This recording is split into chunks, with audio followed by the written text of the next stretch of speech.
Hey everybody, just got done watching 1990s Jacob's Ladder, starring Tim Robbins, Elizabeth Pena, Danny Aiello, Pruitt Taylor Vince, Macaulay Culkin and Ving Rhames.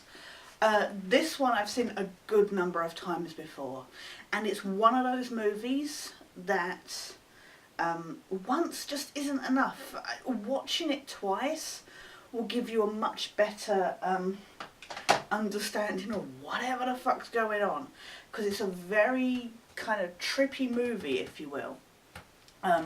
This is going to have spoilers, so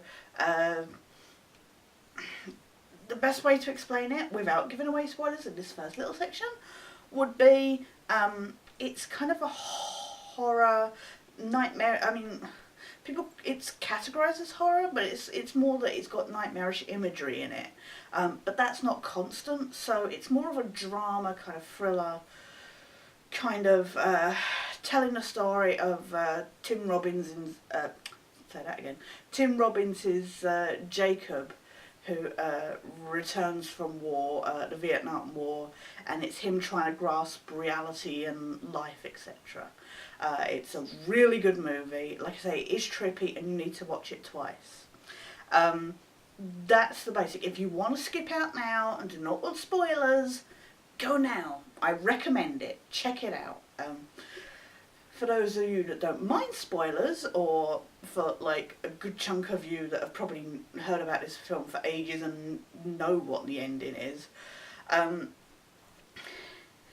it's basically about, a lot of it is trying to, it's Jacob's journey of grasping what, you know, trying to learn to find peace and let go of his memories, etc., and let go of himself as he tries to come to terms with dying in Vietnam after his battalion is drugged with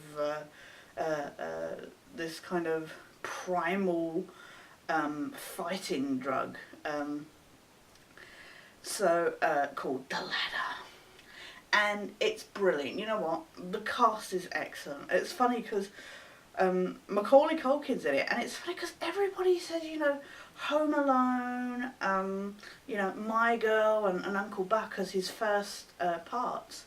It's very easy to forget that he's in this, and he's not in this much, but when he is in it, considering he's quite young in it, he does, you really feel the emotion of that character, because he plays Jacob's a dead son, so you see him in like flashbacks and like at the end as he helps his dad up to kind of up the up, you know, to heaven or wherever it is he's supposed to be going. But everybody's well cast. I mean, like I say, a lot of people have said that this is boring and you don't get it and stuff, and I think that's where watching it twice kind of comes into play. Like I say, I've seen this numerous times in the past, and I remember the first time I saw it, it was a bit kind of okay, so what the fuck has been the rest of the movie been about? But you can kind of grasp it on the first playthrough. You know why I say playthrough is because the Silent Hill games are very inspired by this, particularly number 2. And I was trying to think while talking about that saying that last sentence. I was trying to remember if I'd played Silent Hill before the first time of watching this, and to be honest, I really could not remember. But as somebody who's played the games numerous times and watched this movie, it's nice to see how much this movie has had to do, how much of an impact it has had on those games, because I love those games, particularly the first few, so much.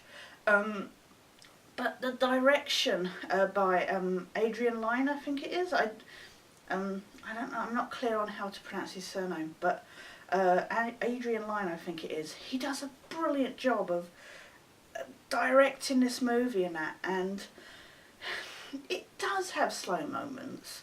There are those times when, if you have short, like, attention, I can understand you going, okay. But every scene, there is a reason to it. There is a reason to him being with his ex-wife and kids and stuff. And there's a reason for these silent moments where he's, you know, just sat there thinking back and stuff like that. It all connects. It all has a reason for being there. And I hate movies that you don't feel like that's the case. But this movie does do that, and that's probably why I love it so much. I wouldn't say it's one of my favourite movies, but it is, you know, quite close to being on that line. Like I say, it's well acted. Some of the cinematography is beautiful, and the surreal, nightmarish images, oh my god, just disturb the shit out of you. Particularly, everybody cites the dance scene. That one, not so much. I think I've seen enough horror films for that not to bother me. The hospital scene, where you see him going through, and he's going like through these different scenery, and then you see like the kind of sanatorium kind of thing, and these people and loads of blood and stuff like that. And again, that brings up a lot of kind of Silent Hill imagery, but it's just, some of those scenes are just fucking disturbing. And you're sat there going, okay, nice. But it is very well done. If you like drama thrillers, like I say, calling it a horror, it's not horror in, say, like Hellraiser and some of the other films we've been watching. It's more hellish, kind of, more nightmarish, but in a more real-worldy scenario. It's not monsters and supernatural stuff. It's that notion of limbo kind of thing. So yeah, it's. I highly recommend it. Honestly, if you get the chance, if you haven't already, do check out 1990s Jacob's Ladder. It's an hour and 40 minutes long, and so much happens in it. It's easy to think it's longer. You do kind of sit down and go, wow, ton of different stuff's happened, even though really the story's kind of simple. But it feels there's a lot crammed into such a short space of time. But yeah, that was tonight's movie. Looking forward to seeing what's tomorrow. But for now, this is Sketch, signing out.